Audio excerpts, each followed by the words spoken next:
from D.C. to Tel Aviv. These people took Charlie Kirk's life from him because they gave him his life. They set him up with his wife. Trump procured this woman. Charlie Kirk met her on a trip to Israel. They set him up with the funding. They set him up with all of these different satellite clubs and TPUSA chapters all over the place, and Charlie Kirk was expected to push the 100% pro-Israel party line at all times. And for a long time he did, until he didn't. What did we see from Charlie Kirk right before his death? He was anti-war. He wouldn't beat the war drum. He opposed war with Iran. He was shouted down, apparently, by President Trump for opposing that war with Iran. He was no longer appealing to the evangelical forever war crowd, and it made the Jews mad. And Charlie Kirk betrayed them. He betrayed Benjamin Netanyahu when he turned down $150 million worth of funding to TPUSA. He betrayed the Jew who made him who he was when he wouldn't cheerlead for the war or stand by the Jeffrey Epstein cover-up. This guy was a Jesus-believing father, and they expected him to sign off on genocide and child, and he just wouldn't do it. So he finally started to stand up to them. And then you saw the rest.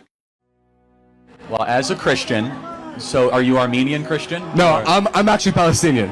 Okay. And you're Christian? Yes, I'm a Christian. Okay, well, praise God.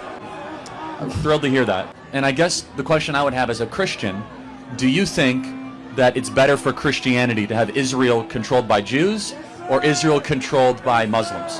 What's better for Christianity? Okay, so from my own personal experience, I've seen Muslims be more receptive to the Christian faith than Jews. That's my own personal experience.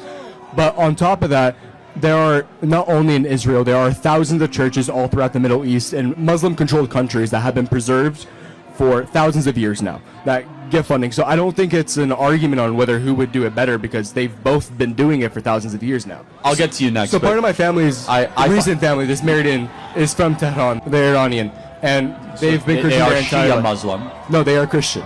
They are Armenian. Oh, okay. And they've lived in Tehran their entire life. There's a big community of them. They have churches that they go every single Sunday. They are proud of who they are. They wear their crosses out.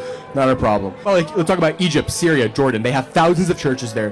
They have big Christian faith over there, but they are Muslim majority countries and run by Muslims, and the churches are protected.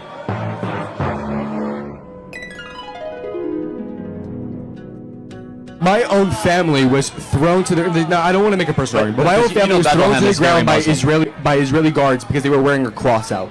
That's been my own personal experience. That is unacceptable. It's not. Well, I said it's I believe it to be unacceptable.